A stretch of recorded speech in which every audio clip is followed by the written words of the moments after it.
কুত্তার বাচ্চা, তো সাহস কি করে হয় তুই আমার গায়ে ময়লা পানি মারছিস? আপু, আমি আপনাকে দেখতে পাইনি, আপনি হঠাৎ নিচে চলে আসছেন। তুই আমার গায়ে ইচ্ছে করে ফেলছিস, এর জন্য তোকে শাস্তি পেতে হবে। আমি তো বলছি আপনার গায়ে ইচ্ছে করে পানি মারি নাই। ঠিক আছে, আপনি যে শাস্তি দিবেন আমি মাথা পেতে নিব, তারপরেও আমার মরা বাবা মাকে গালি দিয়েন না। তুই এখনই আমার জামা পরিষ্কার করে দিবি এবং আগে 50 বার কান ধরে উঠবি আর বসবি। ঠিক আছে আপু, আপনি যা বলবেন আমি তাই করছি। কি আর করার, আপুর কথা মতো কান ধরে উঠতে বসতে লাগলাম। আপু রুমে গিয়ে জামা চেঞ্জ করে ময়লা জামা আমার সামনে দিয়ে রুমে চলে গেল। কান ধরা শেষ করে আপুর জামাগুলো নিয়ে ওয়াশরুমে চলে গেলাম। জামা পরিষ্কার করে ছাদের উপরে দিয়ে নিচের রুমে আসলাম। ওয়াশরুমে ঢুকে ফ্রেশ হয়ে কলেজে যাওয়ার জন্য রেডি হতে লাগলাম। রেডি হতে হতে আপনাদের পরিচয়টা দিয়ে দেই। আমি রাসেল। দুনিয়ায় আপন বলতে কেউ নেই। মা আমাকে জন্ম দেওয়ার 5 মাস পর অসুস্থ হয়ে মারা যায়। এরপর বাবা আমাকে লালন পালন করে। কোনো রকম এসএসসি পাস করার পর আব্বু রোড দুর্ঘটনায় মারা যায়। আব্বু রিক্সা চালিয়ে আমার পড়ালেখার খরচ চালিয়েছে। বাবা মারা যাওয়ার 1 মাস পর ঢাকায় চলে আসি। রাস্তা দিয়ে হাঁটতে আসি, কোথায় যাব, কি করব, কিছুই মাথায় আসছে না। এই ঢাকা শহরে আমার কেউ নেই, তাই যাওয়ার মতো স্থান নেই। এসব ভেবে হাঁটতেছি, হঠাৎ একটা গাড়ি এসে আমাকে ধাক্কা মারে। আমি রাস্তার একপাশে গিয়ে পড়ি। এরপর আর কিছু মনে নেই। যখন চোখ খুলি তখন দেখি আমি একটা হাসপাতালের কেবিনে শুয়ে আছি। আমার পাশে একজন বাবার বয়সী লোক বসে আছে। আমাকে চোখ খুলতে দেখে উনি বলল, যাক, অবশেষে তোমার জ্ঞান ফিরেছে। আজ 1 দিন পর তোমার জ্ঞান ফিরে এসেছে। আমার কি হয়েছে? আমি হাসপাতালে কেন? ওই দিন রাতে তুমি রাস্তা দিয়ে হাঁটতে হাঁটতে মাঝখানে চলে আসো।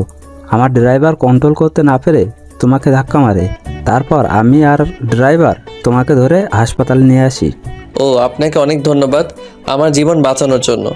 আচ্ছা, আমাকে বলো তো, তুমি রাস্তার মাঝখানে চলে আসলে কেন? আসলে দুনিয়ায় আপন বলতে আমার কেউ নেই। আম্মু জন্ম দেওয়ার 5 মাস পর অসুস্থ হয়ে মারা যায়। এরপর বাবা ছিল। 1 মাস আগে বাবা সড়ক দুর্ঘটনায় মারা যায়। এরপর ঢাকায় চলে আসি কাজের খোঁজে।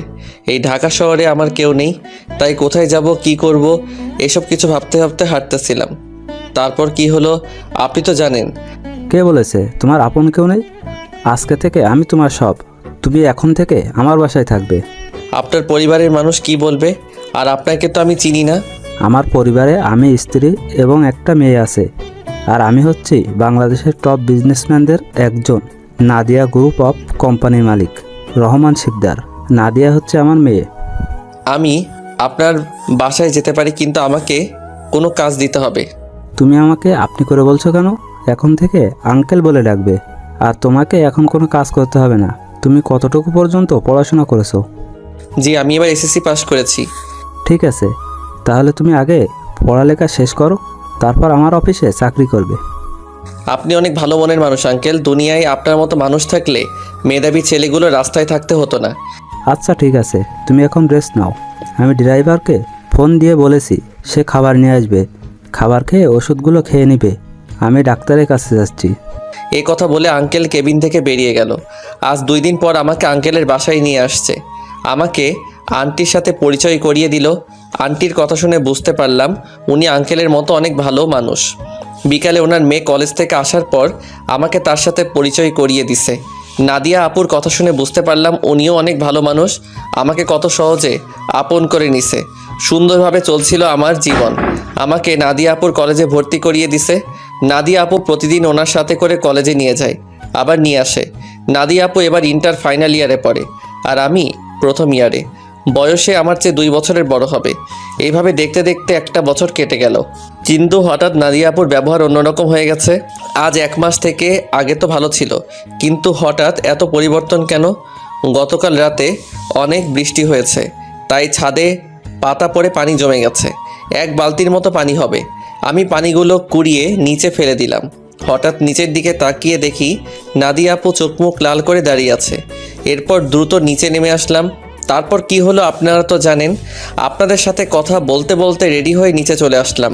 নিচে এসে দেখি আপু নাই, তাই আমি খালাকে জিজ্ঞেস করলাম, খালা, নাদিয়া আপু কোথায়? উনি কি নাস্তা করবে না? নাদিয়া ম্যাম তো নাস্তা করে গাড়ি নিয়ে কলেজে চলে গেছে। ও আচ্ছা, ঠিক আছে, তাহলে তুমি আমাকে নাস্তা দাও।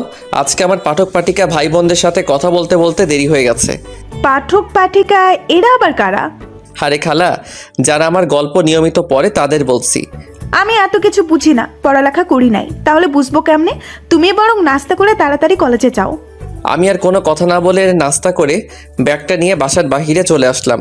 তারপর একটা রিক্সা নিয়ে কলেজে যেতে লাগলাম। এবার আপনারা হয়তো বলবেন, আপনার আঙ্কেল আন্টি কোথায়? আসলে আঙ্কেল আন্টি গ্রামে আঙ্কেলের বাসায় গেছে। আজকে প্রায় 15 দিন হয়েছে, কবে আসবে সেটা এখনও বলে নাই।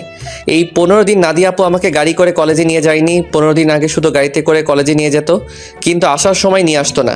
আমি সেটা আঙ্কেল আন্টিকে বলি নাই, তাহলে আপুকে বকাঝকা করবে। আপু আমার সাথে খারাপ ব্যবহার করেছে ঠিকই, কিন্তু কখনো গায়ে হাত তোলে নাই। আজকে আমার দোষের কারণে থাপ্পড় মেরেছে। আমার দরকার ছিল নিচে তাকিয়ে পানিগুলো ফেলার, তাহলে আর আপুর গায়ে পড়তো না। কথা বলতে বলতে কলেজে চলে আসলাম। পকেটে হাত দিয়ে দেখি মানিব্যাগ আনতে ভুলে গেছি। সব পকেটে হাত দেখি 30 টাকার মতো আছে। রিক্সা ভাড়া মিটিয়ে কলেজের গেট দিয়ে ভিতরে ঢুকলাম। তারপর ক্লাসের সামনে চলে গেলাম। দেখি স্যার পড়া শুরু করে দিছে। স্যার, ভিতরে আসতে পারি? আরে রাসেল, তুমি আজকে এত দেরি কেন কলেজে আসতে? আসলে স্যার, বাসায় একটু কাজ ছিল, সেগুলো শেষ করে আসতে দেরি হয়ে গেছে। ঠিক আছে, এখন গিয়ে সিটে বসো। Okay sir. আমি আর কোনো কথা না বলে রাফির পাশে গিয়ে বসলাম। রাফি বলল, কি রে, তোর গাল লাল হয়ে আছে কেন? শালা, স্যার ধরতে পারে নাই, তুই শালা কিভাবে ধরলি? শোন, আমি তোর বেস্ট ফ্রেন্ড, তোর চেহারার দিক তাকালে আমি সব বুঝতে পারি। এখন বল, লাল হয়ে আছে কেন? নাদিয়া আপু কি তোর গায়ে হাত তুলেছে? তোকে কলেজ ছুটি হওয়ার পর সব খুলে বলবো। রাফি আর কোনো কথা বলল না। আসলে আমরা দুজন বেস্ট ফ্রেন্ড। আমি আমার সব কিছু ওর সাথে শেয়ার করি, আর রাফি তার সব কিছু আমার সাথে শেয়ার করে। রাফির বাবা আঙ্কেলের মতো একজন বিজনেসম্যান। সবগুলো ক্লাস শেষ করে দুই বন্ধু বাহিরে আসলাম। এবার বল, নাদিয়া আপু তোকে কেন মেরেছে? আসলে আমি আজকে সকালে, তারপর সব কিছু খুলে বললাম। এজন্য বুঝি তোর গায়ে হাত তুলবে? হাত তো তুলেছে, আবার কান ধরে উঠবস করিয়েছে, জামা কাপড় পরিষ্কার করিয়েছে। আচ্ছা, এসব কথা বাদ দেই, আমারই ভুল ছিল নিচে তাকিয়ে পানিগুলো ফেলার। ঠিক আছে চল, আজকে তোকে বাসায় নামিয়ে দিয়ে আসি। ঠিক আছে চলো। না করলাম না, কারণ আমার কাছে টাকা নেই। রাফির কাছ থেকে অনেক টাকা নিয়েছি, আবার টাকা দিতে গেলে নেয় না। নিজের কাছে খারাপ লাগে টাকার কথা বলতে। কথা বলতে বলতে বাসায় চলে আসলাম। রাফি গাড়ি নিয়ে চলে গেল। আসার সময় আপুকে কলেজে দেখলাম না, মনে হয় কোথাও গেছে। বাসার ভিতরে ঢুকে কলিং বেল চাপ দিলাম। খালা এসে দরজা খুলে দিল। আমি খালাকে বললাম, খালা, নাদিয়া আপু কি বাসায় আছে? তুমি যাওয়ার 30 মিনিট পর বাসায় চলে এসেছে, এখনো রুমে আছে, দেখে মনে হচ্ছে মন খারাপ। ঠিক আছে খালা, আমি রুমে গেলাম। আমি ফ্রেশ হয়ে আসছি, তুমি টেবিলে খাবার দাও। ঠিক আছে, যাও। আমি রুমে এসে ব্যাগটা টেবিলের উপর রেখে ওয়াশরুমে চলে গেলাম। ফ্রেশ হয়ে একটা জামা গায়ে দিয়ে নিচে চলে আসলাম। দেখি নাদিয়া আপু আসে নাই, তাই আমি আপুর রুমের সামনে দাঁড়িয়ে বললাম, আপু দরজাটা খোলো। কেন, কি হয়েছে? খাবার খেতে আসো, সেই সকালে রুমে ঢুকে বসে আছো, কি হয়েছে তোমার? আমার কিছু হয়নি, তুই এখন যা, আমাকে একা থাকতে দে। আপু প্লিজ দরজাটা খোলো, তোমার সাথে আমার কিছু কথা আছে। নাদিয়া আপু আর কোনো কথা না বলে দরজা খুলে দিয়ে বিছানায় গিয়ে বসলো। আমাকে বলল, বল, কি কথা বলবি? আপু তুমি সকালে ওটা নিয়ে আমার উপর রেগে আছো।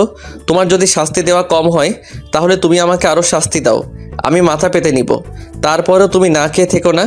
নাদিয়া আপু আর কোনো কথা না বলে বিছানা থেকে উঠে এসে আমাকে জড়িয়ে ধরলো।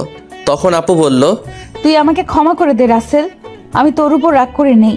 আমি একটা ছেলেকে ভালোবাসি, কিন্তু ছেলেটা অন্য একটা মেয়েকে ভালোবাসে, তাই ওর উপরে রাগ করে তোর সাথে খারাপ ব্যবহার করছি। তুই আমাকে মাফ করে দে। আজকে তোর গায়ে হাত তুলে নিজের কাছে অনেক খারাপ লাগছে, তাই ক্লাস না করেই বাসায় চলে আসি। নাদিয়া আপু কান্না করে কথাগুলো বলল। আপু আমি কিছু মনে করি নাই, আমি জানি তোমার হয়তো কিছু হয়েছে, তাই তুমি আমার সাথে এরকম করছো। তুমি একটা বার ওই ছেলেটাকে দেখিয়ে দিও, আমি ওকে আবার তোমার কাছে নিয়ে আসবো। না রে, ও আর আমাকে ভালোবাসে না, ও আমার সাথে প্রেমের অভিনয় করছে, আমি সেটা বুঝতে পারি নাই। মন খারাপ করো না, দেখবে আস্তে আস্তে সব ঠিক হয়ে যাবে। তুমি ফ্রেশ হয়ে আসো, দুজনে একসাথে খাবার খাবো। ঠিক আছে, তুই বস, আমি ফ্রেশ হয়ে আসছি। নাদিয়া আপু ফ্রেশ হতে চলে গেল। আমি বিছানায় বসে আপুর মোবাইল টিপতে লাগলাম। গ্যালারিতে ঢুকে দেখি একটা ছেলের অনেকগুলো ছবি। তার মানে এই ছেলের সাথে প্রেম করতো। ছেলেটা দেখতে অনেক সুন্দর, আমি ওই ছেলের কাছে কিছুই না। অবাক করার বিষয় হলো, ওই ছেলের সাথে আপুর একটা ছবিও দেখলাম না। আমি মোবাইলটা বিছানায় রেখে দিলাম। কিছুক্ষণ পর আপু ওয়াশরুম থেকে বেরিয়ে আসলো। আমি তার দিকে তাকিয়ে মাথা নিচু করে ফেললাম। আপু মনে হয় বিষয়টা বুঝতে পেরেছে, তাই আপু বলল, আসলে আমার মনে ছিল না তুই যে আমার রুমে, আমি ওয়াশরুমে ঢুকে জামা কাপড় গায়ে দিচ্ছি। ওয়াশরুমে যেতে হবে না, আমি নিচে যাচ্ছি, তুমি জামা কাপড় গায়ে দিয়ে আসো। এ কথা বলে আমি আপুর রুম থেকে বেরিয়ে নিচে চলে আসলাম। কিছুক্ষণ পর আপু জামা গায়ে দিয়ে নিচে চলে আসলো। একটা কথা আপনাদের বলে দেই, আমি নাদিয়াকে নিজের বড় আপুর মতো জানি। দুজনে একসাথে খাবার খেতে লাগলাম। খাবার খেয়ে যে যার রুমে চলে আসলাম। বিছানায় শুয়ে মোবাইলটা হাতে নিয়ে রাফিকে ফোন দিয়ে সব কিছু খুলে বললাম।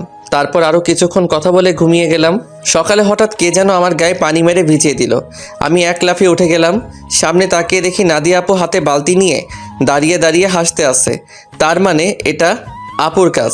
তখন আমি আপুকে বললাম, আপু তুমি এটা কি করলে? আমার গায়ে পানি দিলে কেন? তোকে সেই সকাল থেকে ডাকছি, তোর ওঠার খবর নেই, তাই বাধ্য হয়ে তোর গায়ে পানি মারছি। তাই বলে তুমি পানি মারবে? দেখো পুরো শরীর ভিজে গেছে। ভালো হয়েছে, এখন কথা না বলে গোসল করে রেডি হয়ে নিচে আয়। ঠিক আছে, কিন্তু আজকে হঠাৎ আমাকে ডাকতে আসলে কেন? হঠাৎ কোথায়, 1 মাস তোকে ডাকি নাই। এর আগে তো প্রতিদিন সকালে তোকে ডেকে তুলছি।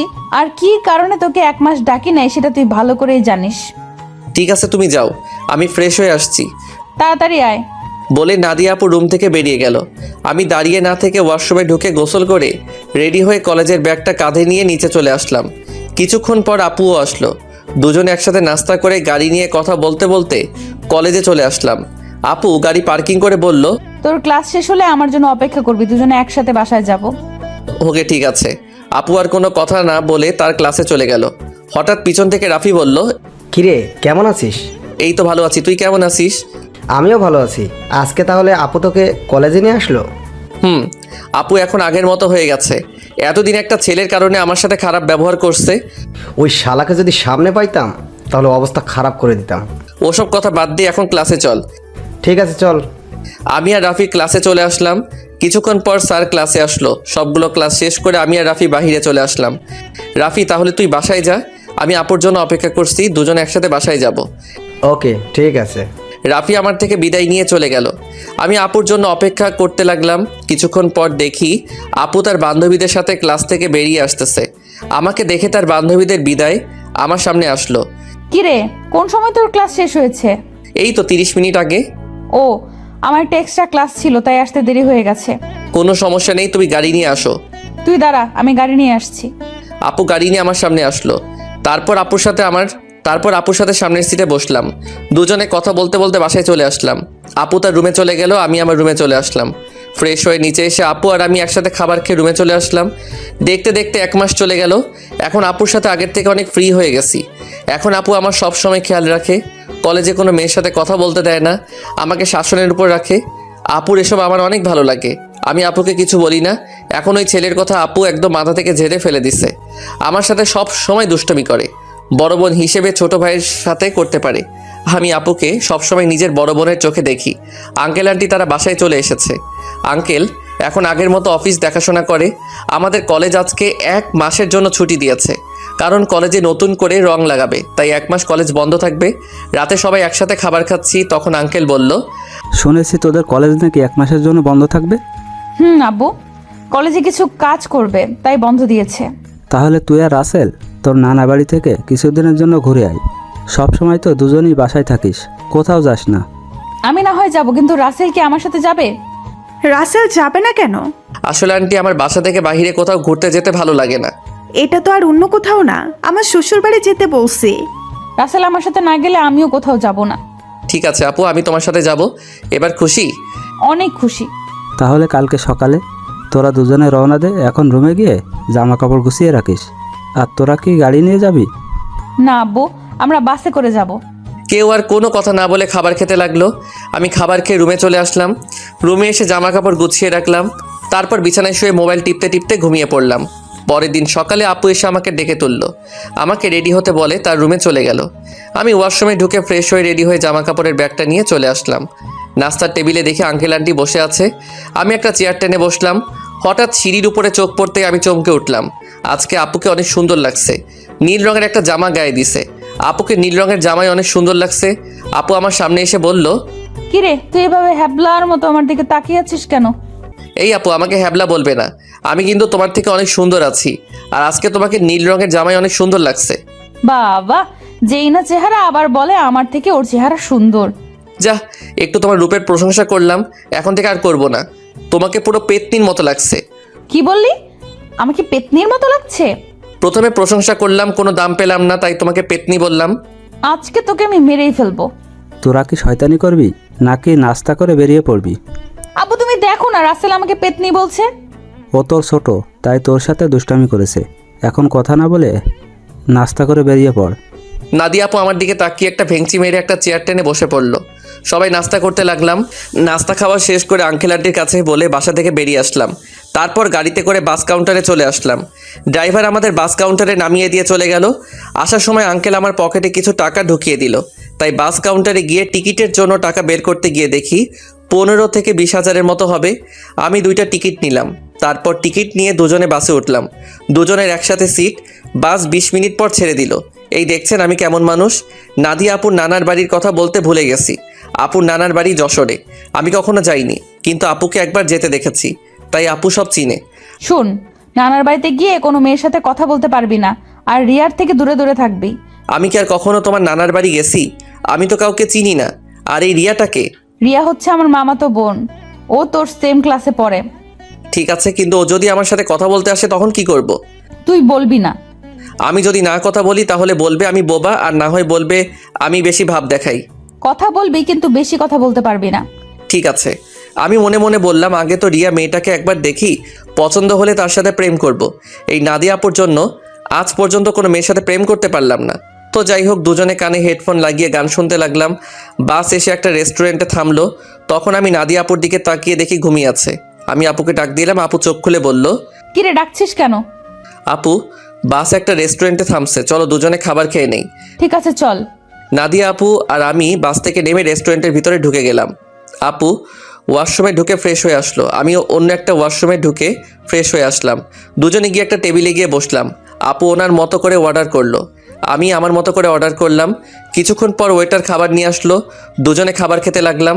খাবার খেয়ে দুজনে আবার বাসের ভিতরে চলে আসলাম। আবার আগের মতো বসে পড়লাম। বাস কিছুক্ষণ পর ছেড়ে দিল। বাস চলছে আপন গতিতে। আমরা দুজন আবার হেডফোন লাগিয়ে গান শুনতে লাগলাম। দেখতে দেখতে আমরা এখন যশোরে চলে এসেছি। দুজনে বাস থেকে নেমে দেখি একটা গাড়ি আমাদের সামনে দাঁড়িয়ে আছে, আর গাড়ির সাথে একজন লোক দাঁড়িয়ে আছে। নাদিয়ার মামা বলে তাকে জড়িয়ে ধরলো। আসলে আমি কখনো আপুর মামাকে দেখি নাই। ওর মামা ঢাকায় মনে হয় সহজে যায়নি, তাই চিনতে পারলাম না। আমি আর আপু পিছনের সিটে বসলাম। তখন আপুর মামা বলল, তাহলে এ হচ্ছে রাসেল? মামা, ও হচ্ছে রাসেল। তুমি তো বাইরে ছিলে, তাই দেখো নাই। ও তার মানে নাদিয়ার মামা বাহিরে ছিল। তখন নাদিয়ার মামা বলল, কেমন আছো রাসেল? পড়ালেখা কেমন চলছে? জি মামা, আমি অনেক ভালো আছি, আর পড়াশোনা ভালোই চলছে। ও, তা কয়টা মেয়ের সাথে প্রেম করো? মামা আপনি এটা কি বলছেন? আরে সমস্যা নেই, আমাকে তোমার বন্ধু ভেবে বলতে পারো। প্রেম মনে হয় আমি কখনো করতে পারবো না। একটা পেতনির কারণে সবসময় আমাকে মেয়েদের থেকে দূরে সরিয়ে রাখে। ও মা, তাই? তা সে মানুষটাকে? আমি আপুর দিকে তাকিয়ে দেখি আমার দিকে চোখ লাল করে তাকিয়ে আছে। ভয়ে আমার গলা শুকিয়ে গেল, তাই কথা ঘুরিয়ে বললাম, আসলে আমার কলেজের এক ছেলে বন্ধু। সে বলেছে আমাদের দুজনের মধ্যে কেউ কখনো প্রেম করব না, কোনো মেয়ের সাথে বন্ধুত্ব করব না। এই কারণে আজ পর্যন্ত একটা প্রেম করতে পারলাম না। আমার কথা শুনে মামা হাসতে হাসতে শেষ। আপুর দিকে তাকিয়ে দেখে আবার মুচকি মুচকি হাসছে। যাক বাবা, এবার তাহলে বেঁচে গেছি। তা নাহলে খাচ্ছুনি আজকে আমার অবস্থা খারাপ করে ছাড়তো। কথা বলতে বলতে মামা একটা বাসার ভিতরে গাড়ি ঢুকিয়ে দিল। আমি আর আপু গাড়ি থেকে নামলাম। আপু দৌড়ে ভিতরে চলে গেল। আমি এক জায়গায় দাঁড়িয়ে আছি। মামা গাড়ি পার্কিং করে আমার সামনে এসে বলল, কি ব্যাপার রাসেল, তুমি এখানে দাঁড়িয়ে আছো কেন? ভেতরে যাও। আমি কেমন করে যাব? আমি তো কাউকে চিনি না। আপু তো আমাকে না নিয়ে দৌড় দিয়ে ভিতরে চলে গেল। ও, এ ব্যাপার। ঠিক আছে, তুমি আমার সাথে আসো। এটা হচ্ছে আমাদের বাড়ি। আপনাদের বাড়িটা অনেক সুন্দর। এই বাড়িটা আব্বু বানিয়েছে প্রায় 5 কোটি টাকা খরচ করে। বাহির থেকে যদি এত সুন্দর হয়, না জানি ভিতরে দেখতে কেমন। তুমি ভেতরে আসো, তারপর দেখো কেমন লাগে। দুজনে কথা বলতে বলতে ভিতরে গেলাম। ভিতরে ঢুকে আমি তো আরও অবাক হয়ে গেলাম। পুরো বাড়িটা রাজপ্রাসাদের মতো। বাইরে থেকে ভেতরে কেমন লাগছে? অনেক সুন্দর মামা। গ্রামের ভেতরে আমাদের বাড়িটা 1 নম্বরে আছে। এমন বাড়ি আর কোথাও নেই। ঠিক আছে, তুমি ওপরে গিয়ে হাতের ডান পাশের রুমে চলে যাও। যতদিন এই বাড়িতে থাকবে ততদিন ওই রুমেই থাকবে। ওকে ঠিক আছে মামা। এই বলে আমি সিঁড়ি বেয়ে উপরে উঠলাম। তারপর হাতের ডান পাশের রুমে ঢুকে গেলাম। ভিতরে ঢুকে দেখি রুমটা অনেক সুন্দর। আমি কাঁধের ব্যাগটা বিছানায় রেখে জামা কাপড় বের করে ওয়াশরুমে ঢুকে গেলাম। গোসল করে একটা জামা গায়ে দিয়ে রুম থেকে বেরিয়ে আসতেই কারোর সাথে ধাক্কা খেয়ে নিচে পড়ে গেলাম। নিচে তাকিয়ে দেখি একটা মেয়ের গায়ের উপরে পড়ে আছি। মেয়েটা দেখতে খুবই সুন্দর। যে কোনো ছেলে দেখলে প্রেমে পড়ে যাবে। তো যাই হোক, আমি তাড়াতাড়ি মেয়েটার উপর থেকে উঠে গেলাম, হাত বাড়িয়ে মেয়েটাকে দাঁড় করালাম। তখন আমি বললাম, সরি, বিশ্বাস করুন আমি আপনাকে দেখতে পাইনি। সমস্যা নেই, কিন্তু আপনাকে তো ঠিক চিনতে পারলাম না। আপনি কে, আর আমাদের বাড়িতে কি করেন? আমি রাসেল, নাদিয়া আপুর সাথে এসেছি। আমি নাদিয়া আপুদের বাসায় থাকি। ও, তার মানে আপনি রাসেল। ফুপা ফুপির কাছে আপনার কথা শুনেছি। আমি রিয়া, নাদিয়া আপুর মামাতো বোন। ও, তার মানে আপু আসার সময় আপনার কথা বলছে? নাদিয়া আপু আপনাকে আমার ব্যাপারে কি বলেছে? তেমন কিছু না, বলছে আপনি নাকি আমার সেম ইয়ারে পড়েন। বাকিটা বললাম না, শুনলে রিয়া কষ্ট পাবে, তাই ওই কথা বললাম না। তখন রিয়া বলল, ও, তার মানে আপনি আমার সেম ইয়ারে পড়েন। তাহলে আমরা আপনি করে বলছি কেন? আমরা তো নাম এবং তুই করে বলতে পারি। ঠিক আছে, এখন থেকে তুই করে বলবো। এখন চল নিচে যাই। আসার পর তোর আম্মুর সাথে কথা বলি নাই এবং তোর দাদা দাদির সাথে দেখা করি নাই। ঠিক আছে, চল। আমি আর রিয়া দুজনে নিচে চলে আসলাম। আপুর দিকে তাকিয়ে দেখি আমার দিকে চোখ লাল করে তাকিয়ে আছে, মনে হয় আমাকে গিলে খাবে। আসসালামু আলাইকুম মামি, কেমন আছো তুমি? আমি ভালো আছি, তুমি কেমন আছো? আমাদের বাসায় তো কখনো আসো নাই, তোমাকে অনেকবার বলেছি আসার জন্য। আমি ভালো আছি মামি। আসলে মামি, আমার বাসা থেকে কোথাও যেতে ভালো লাগে না। আপু আমাকে নিয়ে এসেছে। নাদিয়া যদি না বলতো তাহলে বুঝি আসতে না? আসলে তেমন কিছু না মামি। আচ্ছা, এসব কথা বাদ দাও তো। এখন বলো, নানা নানি কোথায়? তাদের তো দেখছি না। আসলে আব্বু আম্মুকে নিয়ে তার ভাইয়ের বাসায় বেড়াতে গেছে। বুড়ো বয়সে ঘুরতে গেছে তারা? বুড়ো হলে বুঝি যেতে পারে না? আমি সেটা বলি নাই, মানে তাদের ভালোবাসা বুড়ো বয়সে এখনো আছে। এত কথা না বলে খাবার খা। খাবার খেয়ে তুই আমার রুমে আসবি, তোর সাথে আমার কথা আছে। ঠিক আছে আপু, আর কোনো কথা না। খাবার খেয়ে নিজের রুমে চলে আসলাম। কিছুক্ষণ রেস্ট নিয়ে আপু রুমের সামনে গিয়ে বললাম, আপু ভিতরে আসবো? আয়, বস। আমি ভিতরে ঢুকে দেখি আপুর চোখ দিয়ে পানি পড়ছে। তখন আমি আপুকে বললাম, আপু তোমার কি হয়েছে? তোমার চোখ দেখে বোঝা যাচ্ছে তুমি মনে হয় কান্না করেছো। তোকে আসার সময় কি বলছি তোর মনে নেই? তুই রিয়ার সাথে কথা বলছিস কেন? বারে, কথা বলে সমস্যা কোথায়? তোমাকে বলছি না আমি বেশি কথা বলবো না। ঠিক আছে, তুই এখন আমার রুম থেকে কোথাও যাবি না, আমার রুমে বসে থাকবি। আপু, পুরোটা রাস্তায় জার্নি করে আসছি, তাই ভাবছি একটা ঘুম দিমো। তাহলে আমার রুমে ঘুমিয়ে পড়, তোর রুমে যাওয়া লাগবে না। যদি বাড়ির মানুষ অন্য কিছু ভাবে তখন কি হবে? এই বাসার সবাই জানে আমি তোর থেকে বড়, তাহলে অন্য কিছু ভাববে না। কথা না বলে ঘুমিয়ে পড়। আমি আর কোনো কথা না বলে আপুর বিছানায় ঘুমিয়ে পড়লাম। এবার আপনাদের কিছু কথা বলি। আসলে নানা নানি এবং মামি অনেকবার ঢাকায় গেছে, তাই ওদের চিনি। কিন্তু রিয়া কখনো ঢাকায় যায়নি, আর কেন যায় না সেটা আমি বলতে পারবো না। আমার ঘুম আসার পর আপু আমার দিকে তাকিয়ে আছে আর মনে মনে বলে, রাসেল তুই কি আমার মুখের কথা বুঝতে পারিস না? আমি তোর এত খেয়াল কেন রাখি, তোকে কোনো মেয়ের সাথে কথা বলতে দেই না কেন? কারণ আমি তোকে অনেক ভালোবাসি। তোকে যদি আমার জীবনে না পাই তাহলে আমার এই জীবন শেষ করে দিব। আমি তোকে অন্য মেয়ের সাথে সহ্য করতে পারবো না। এই কথা বলে আপু আমার কপালে এবং গালে 4-5টা চুমু খেলো। তারপর রুম থেকে বেরিয়ে রিয়ার রুমে গেল। রিয়া বিছানায় শুয়ে কি যেন ভাবছে। তখন আপু রিয়ার পাশে বসে বলল, কিরে রিয়া, তোকে দেখে বোঝা যাচ্ছে তুই কিছু একটা নিয়ে চিন্তিত আছিস। আসলে আপু তেমন কিছু না। এখন বলো হঠাৎ আমার রুমে কেন? তোর রুমে কি আসা যাবে না? আরে আমি ওইভাবে বলি নাই। আচ্ছা ওটা বাদ দাও, তোমাকে একটা কথা বলি। রাসেল কি কোনো মেয়ের সাথে প্রেম করে? কেন? আমার জানা মতে রাসেল কোনো মেয়ের সাথে প্রেম করে না। তা এটা কেন জিজ্ঞেস করলি? না আপু, এমনি জিজ্ঞাসা করলাম। তা আপু তোমার পড়ালেখা কেমন চলছে? আমার তো ভালোই চলছে, তোর কেমন চলছে? আমারও ভালোই চলছে। ঠিক আছে তুই থাক, আমি রুমে গেলাম। এই কথা বলে আপু নিজের রুমে চলে আসলো। আর এদিকে রিয়া ভাবছে, তাহলে আমার লাইন ক্লিয়ার, আমি রাসেলকে আমার করে নিব। আমি ওকে প্রথম দেখায় ভালোবেসে ফেলেছি, আমাকে যে করেই হোক রাসেলের মন জয় করতে হবে। কিন্তু আমি ওর মন জয় করব কেমন করে? তখন রিয়া ভাবতে লাগলো। হঠাৎ তার মাথায় একটা বুদ্ধি আসে, আমাকে তার সাথে প্রতিদিন কলেজে নিয়ে যাবে। তারপর আস্তে আস্তে রাসেলকে রিয়ার প্রতি দুর্বল করবে। বিকালে ঘুম থেকে উঠে দেখি আপু আমার পাশে শুয়ে আছে, যেন একটা পিচ্চি মেয়ে আমার পাশে শুয়ে আছে। আমি আপুর দিকে তাকিয়ে বিছানা থেকে নামতেই আপুর ঘুমটা ভেঙে গেল। কি ব্যাপার আপু, তুমি উঠলে কেন? ঘুম ভেঙে গেছে তাই উঠে গেলাম। তুই ফ্রেশ হয়ে আয়, দুজনে মিলে গ্রামটা ঘুরে দেখবো। ঠিক আছে, আমি রুমে গিয়ে ফ্রেশ হয়ে আসছি। এই বলে আপুর রুম থেকে বেরিয়ে নিজের রুমে চলে আসলাম। ওয়াশরুমে ঢুকে ফ্রেশ হয়ে একটা জামা গায়ে দিয়ে নিচে নেমে আসলাম। নিচে এসে দেখি রিয়া সোফায় বসে টিভি দেখছে। আমাকে দেখে সামনে এসে বলল, কি রে, তুই কি কোথাও যাবি? আপু, আর আমি তোদের গ্রামটা ঘুরে দেখব। আপু ফ্রেশ হয়ে আসছে। ঠিক আছে, তোরা আমার জন্য কিছুক্ষণ অপেক্ষা কর, আমিও তোদের সাথে যাব। এই বলে রিয়া দৌড় দিয়ে তার রুমে চলে গেল। কিছুক্ষণ পর আপু বেরিয়ে আসলো। আপুকে দেখতে অনেক সুন্দর লাগছে। আপু আমার সামনে এসে বলল, রাসেল আমি রেডি, এবার চল। একটু দাঁড়াও। রিয়া বলেছে সেও আমাদের সাথে যাবে, আমাদের অপেক্ষা করতে বলছে। আপু রিয়ার কথা শুনে মুখটা বেজার করে ফেললো। আমি বুঝতে পেরেছি, কিন্তু আমি তো আর রিয়াকে মানা করতে পারবো না। কিছুক্ষণ পর রিয়াও বেরিয়ে আসলো। রিয়াকেও অনেক সুন্দর লাগছে, হালকা মেকআপ করছে, তাতেই অনেক সুন্দর লাগছে রিয়াকে। তারপর আমরা তিনজন বাসা থেকে বেরিয়ে গ্রামের ভিতর দিয়ে হাঁটতে লাগলাম।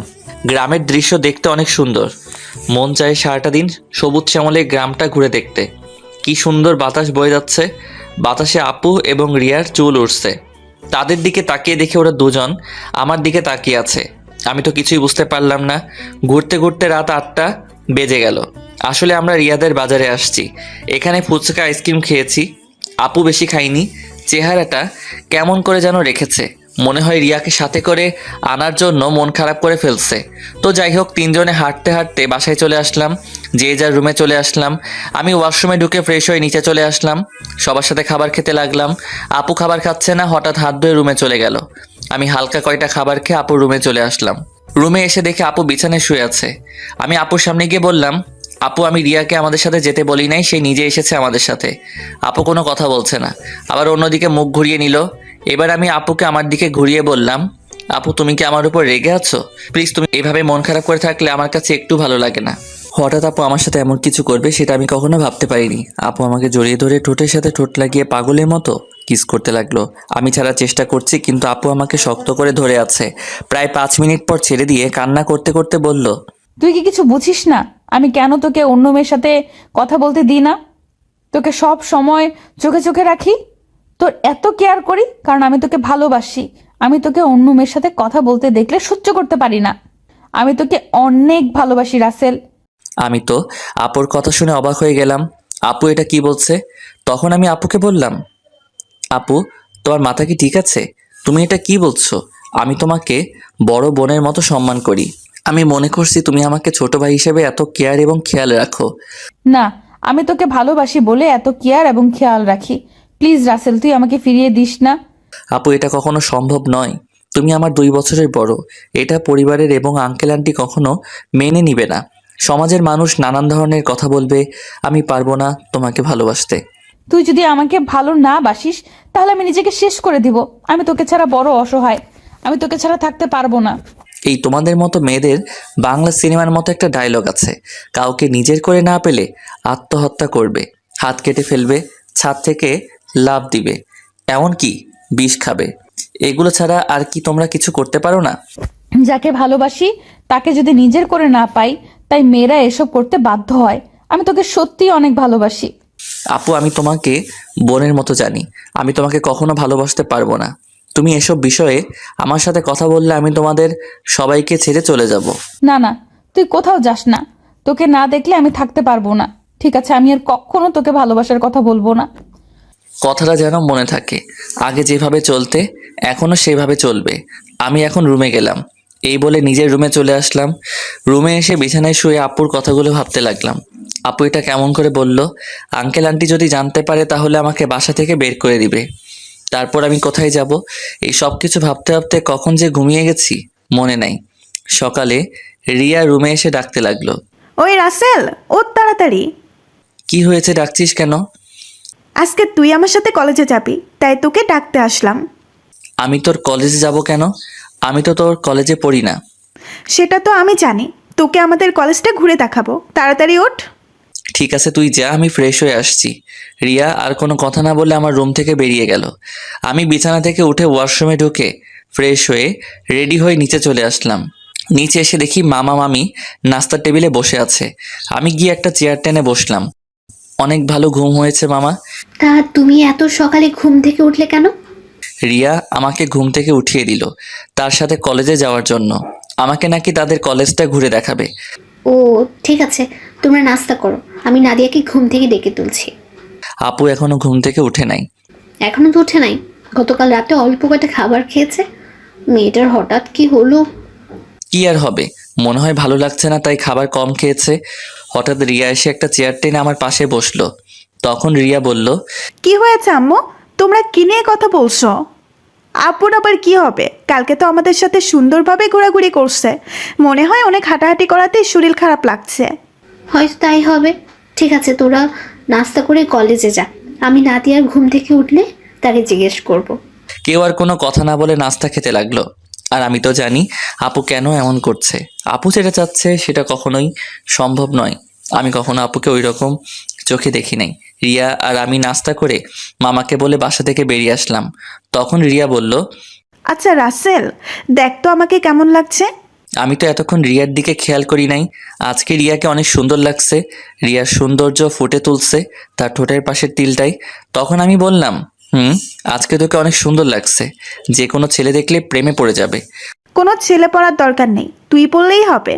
ওই বিড়বিড় করে কি বলছিস? কিছু না, একটা রিক্সা ডাক দে। বাসায় গাড়ি থাকতে রিক্সা করে কলেজে যাবি কেন? আমার মন বলছে তুই একটা রিক্সা ডাক দে। ওই একটা রিক্সা ডাক দিব কেন? আমরা তো দুইজন এখানে, একটা রিক্সায় কি করে যাব? ওই হারামি, রিক্সায় করে আমি আর তুই যেতে পারবো না। বেশি কথা না বলে রিক্সা ডাক দে।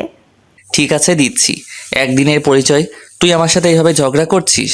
তোর সাথে তো এখনো কিছু করি নাই, তাড়াতাড়ি রিক্সা ডাক দে, এমনি দেরি হয়ে যাচ্ছে। আমি আর কোনো কথা না বলে একটা রিক্সা ডাক দিলাম। দুজনে রিক্সায় উঠলাম। তখন রিয়া বলল, আচ্ছা রাসেল, তুই কি কখনো প্রেম করেছিস কোনো মেয়ের সাথে? আমার দ্বারা এসব হবে না। আমার সাথে কোনো মেয়ে প্রেম করবে না। আমার চেহারা ভালো না। কে বলেছে তোর চেহারা খারাপ? তুই দেখতে অনেক সুন্দর। সুন্দর হলে কি হবে? আপু তো আমাকে কোনো মেয়ের সাথে প্রেম করতে দিবে না। আর আমিও মনের মতো কাউকে পাইনি। আশেপাশে তাকালে তো পেতে পারিস। আমার পাশে তুই ছাড়া আর তো কেউ নেই, তাহলে পাবো কি করে? আরে পাগল, তোকে কি আমি অন্য কারো কথা বলছি? আমাকে কি চোখে পড়ে না?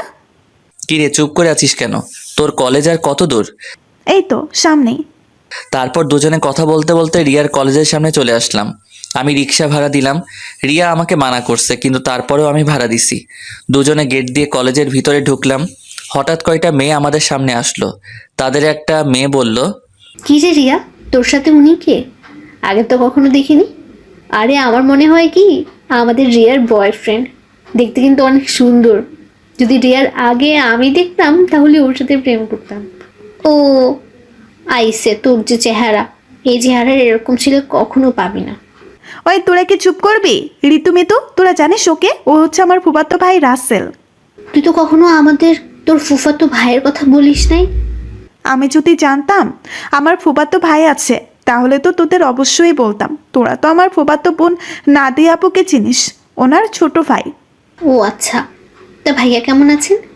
আমি এতক্ষণ ওদের কথা শুনে মাথা নিচু করে রাখলাম। আর রিয়ার কথা শুনে তো আমি আরো অবাক হয়ে গেলাম। সে ওদের সত্যিটা বলে নাই। তখন আমি বললাম, প্রথম কথা হচ্ছে আমাকে ভাইয়া বলে ডাকা যাবে না। আমি তোমাদের সাথে সেম ইয়ারে পড়ি। আর আলহামদুলিল্লাহ আমি আছি। আপনারা সবাই কেমন আছেন? যেহেতু আমাদের সাথে পড়েন তাহলে আমাদের আপনি না, তুই করে বলবেন। আমরাও ভালো আছি। ঠিক আছে, পরে কথা বলা যাবে, এখন ক্লাসে চল। আমি বলি কি, তোরা ক্লাসে যা, আমি বাসায় চলে যাই। আমি এখান থেকে কি করব? তুই আমাদের সাথে ক্লাসে যাবি? যদি তোদের স্যার এবং ছাত্র ছাত্রী কিছু বলে? তাও কথা ঠিক। আচ্ছা তাহলে তুই বাসায় চলে যা, দুপুর 1টার সময় আমাকে এসে নিয়ে যাস। আমি ঠিক আছে বলে কলেজ থেকে বেরিয়ে একটা রিক্সা নিয়ে বাসায় চলে আসলাম। বাসায় কলিং বেল চাপ দেওয়ার পর মামি এসে দরজা খুলে দিল। আমাকে দেখে বলল, কি ব্যাপার রাসেল, তুমি চলে আসলে কেন? আমি কলেজ থেকে কি করব, তাই চলে আসলাম। রিয়া বলেছে তাকে দুপুরে গিয়ে নিয়ে আসতে। ও ঠিক আছে, তুমি রুমে যাও, আমি তোমার জন্য উপরে কফি নিয়ে আসছি। আমি এখন কফি খাবো না। আপু কি ঘুম থেকে উঠেছে? নাস্তা করে এখন ওর রুমে আছে। ঠিক আছে।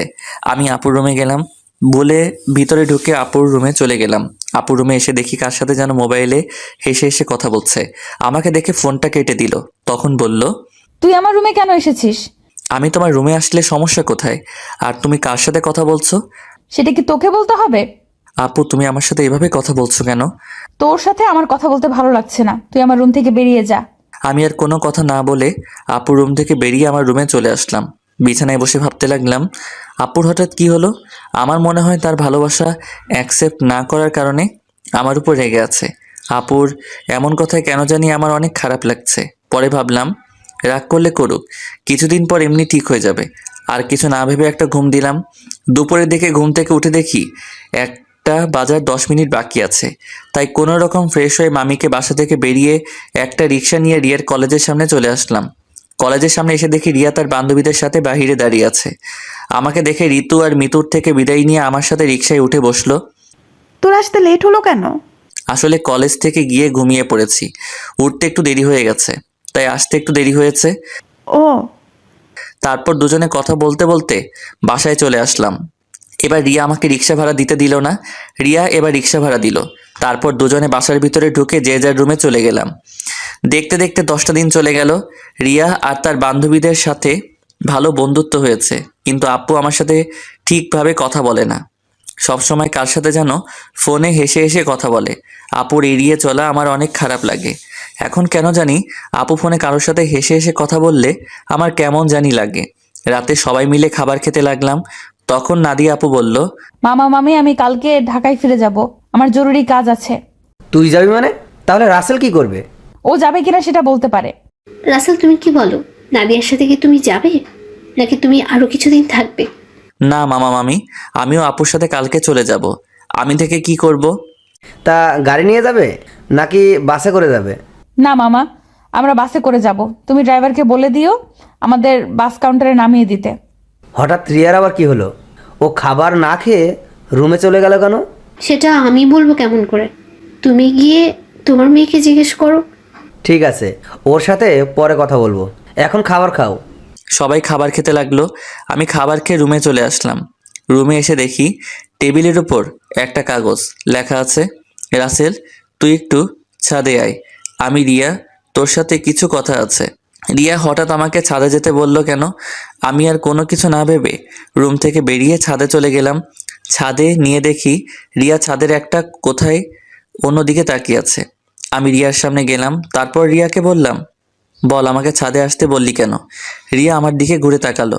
রিয়ার চোখ দেখি লাল হয়ে আছে, মনে হয় কান্না করছে। রিয়া বলল, রাসেল আমি তোকে কিছু কথা বলতে চাই, প্লিজ তুই না করিস না। কি কথা আগে সেটা বল। তারপর রিয়া আমাকে যে কথা বলল সে কথা কখনো আমি রিয়ার থেকে আশা করি নাই। রিয়া এ কথা কিভাবে বলতে পারলো? রাসেল আমি তোকে প্রথম যেদিন আমাদের বাসায় দেখি, তোর সাথে ধাক্কা খাই, সেদিন থেকে আমি তোকে ভালোবেসে ফেলেছি। আমি মনে করছি আরও কিছুদিন পর তোকে ভালোবাসার কথা বলবো, কিন্তু যখন শুনেছি তুই কালকে ঢাকায় ফিরে যাবি তখন আমার মনটা অনেক খারাপ হয়ে যায়। আমি আর থাকতে পারলাম না, তাই তোকে সাথে ডেকে ভালোবাসার কথা বললাম। সত্যি রাসেল, আমি তোকে অনেক ভালোবাসি। এ কথা বলে রিয়া আমাকে জড়িয়ে ধরলো। আমি রিয়াকে বন্ধু ছাড়া অন্য কিছু ভাবি নাই, তাই ওর সাথে এত ফ্রি হয়েছি। কিন্তু রিয়া যে আমাকে ভালোবাসার কথা বলবে তা আমি কখনো ভাবিনি। আমি রিয়াকে আমার থেকে ছেড়ে বললাম, দেখো রিয়া, আমি তোকে বন্ধু ছাড়া অন্য কিছু কখনো ভাবিনি। আমি তোকে ভালোবাসতে পারবো না, তুই প্লিজ রাগ করিস না। তুই আমার থেকে অনেক ভালো ছেলে পাবি, আমাকে তুই ভুলে যা। রিয়া আমার কথা শুনে জোরে জোরে কান্না করে দিল। তারপর রিয়া বলল, তুই কেন আমাকে ভালোবাসতে পারবি না?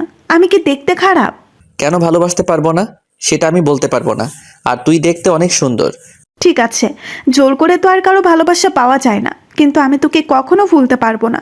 তোকে আমি অনেক ভালোবেসে ফেলেছি। প্লিজ তুই পাগলামি করিস না, দেখবি তুই আমার থেকে ভালো ছেলে পাবি। ঠিক আছে, আমি রুমে গেলাম। এ কথা বলে রিয়া ছাদ থেকে নেমে গেল। এই কারণে মেয়েদের সাথে বন্ধুত্ব করি না। আমি আর কিছু না ভেবে ছাদ থেকে নেমে নিজের রুমে চলে গেলাম, বিছানায় শুয়ে পড়লাম। পরের দিন সবার থেকে বিদায় নিয়ে আমি আর আপু বেরিয়ে আসলাম। রিয়া আর আমার সামনে আসে নাই। ড্রাইভার আমাদের বাস কাউন্টারে নামিয়ে দিয়ে চলে গেল। আসার সময় আপু একটা কথাও বলে নাই আমার সাথে।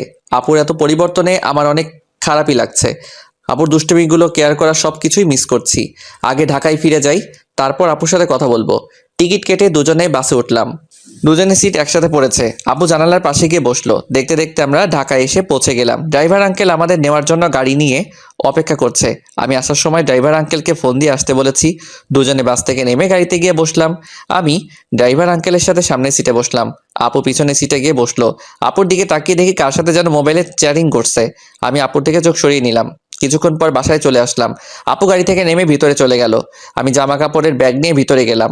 আন্টি বলল, কি ব্যাপার রাসেল, তোমরা এত তাড়াতাড়ি বাসে আসলে যে? আরো কিছুদিন থাকতে। আন্টি আপুর নাকি কাজ আছে, তাই চলে আসলাম। আর 10 দিন তো থেকে আসলাম।